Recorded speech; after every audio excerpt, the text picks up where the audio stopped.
Hey you guys, it's Hot Wheels coming to you with another video. So today I'm going to do my drive evaluation so they can tell me what hand controls I can get approved for so Vote Rehab or Husky can pay for it. These are our programs that help people that's in a wheelchair get the things that they need for their lifestyle, helping to adapt and get around. So I got my license about 4 years ago with this lady, Miss Stephanie. I looked these classes up and I realized that Medicaid do not pay for anything that is luxury. So driving, they wouldn't pay for it, but Husky and vocational rehab will help. I was ready to get back driving and thank God that I had the money. So I paid $140 an hour to be with her. Mind you, it was like riding a bike for me. I already knew how to drive. So it only took me about 3 to 4 hours to get everything done with her. So with this evaluation, she checks my balance, like my arm arrangements, anything that is dealing with me in my wheelchair. She looks at my muscle spasms to see how hard they are, to make sure that they're not too out of control, that they'll press a brake or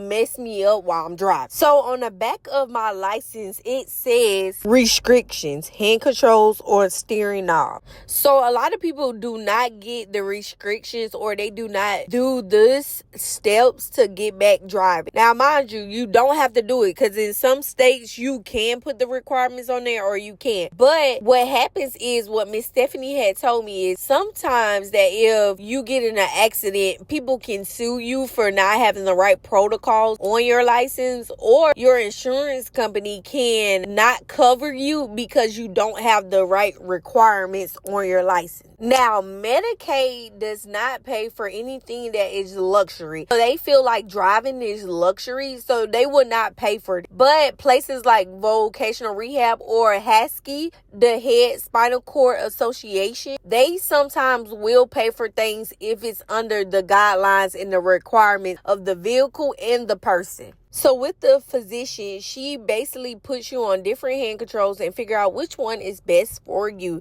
So the one that I'm using in this case right now is a push and rock down. So I like that one because it really doesn't get into my leg space, and it's really easy to just rock down the gas. I wanted to be more prepared getting behind the wheel back on the road in my wheelchair. I wanted to know how I need to sit, where my arms needed to go, how do I switch my hands. I just needed to know so I could be prepared to what was to come, because being behind the wheel is being responsible for your life and others. While I was getting my license this way, it took me about 3 or 4 hours, and they also let me use the van to get my license. So I didn't have a vehicle that was already accessible, so they let me use their vehicle in that hour too. If you can be patient, wait on someone to help you so you can get the proper protocol hand controls in your car. And to have that, you have to have certain signatures and paperwork aligned up to get these certain things in your vehicle.